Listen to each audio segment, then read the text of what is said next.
వ్యాప్తంగా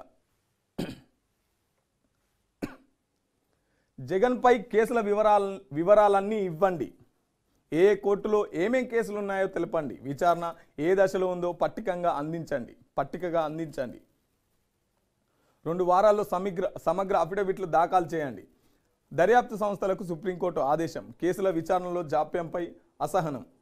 తదుపరి విచారణకు ఈ నెల 13కు వాయిదా. వైసీపీ అధ్యక్షుడు ఏపీ మాజీ సీఎం జగన్ అక్రమాస్తుల కేసులకు సంబంధించిన సమగ్ర వివరాలు అందించాలని సిబిఐ ఈడీలను దేశ సర్వోన్నత న్యాయస్థానం ఆదేశించింది. జగన్ బెయిల్ను రద్దు చేయాలని, కేసుల విచారణను మరో రాష్ట్రానికి బదిలీ చేయాలని కోరుతూ మాజీ ఎంపీ, ఏపీ అసెంబ్లీ ప్రస్తుత డిప్యూటీ స్పీకర్ రఘురామకృష్ణరాజు గత ఏడాది నవంబర్ 1న సుప్రీంకోర్టులో పిటిషన్ దాఖలు చేశారు. జగన్ సాక్షులను ప్రభావితం చేసే ప్రమాదం ఉందని, తెలంగాణ సిబిఐ కోర్టులో విచారణ మందకొడిగా సాగుతుందని, అందుకే ఈ విచారణను మరో రాష్ట్రానికి బదిలీ చేసి రోజువారీ విచారణ జరపాలని ఆ పిటిషన్లో విజ్ఞప్తి చేశారు.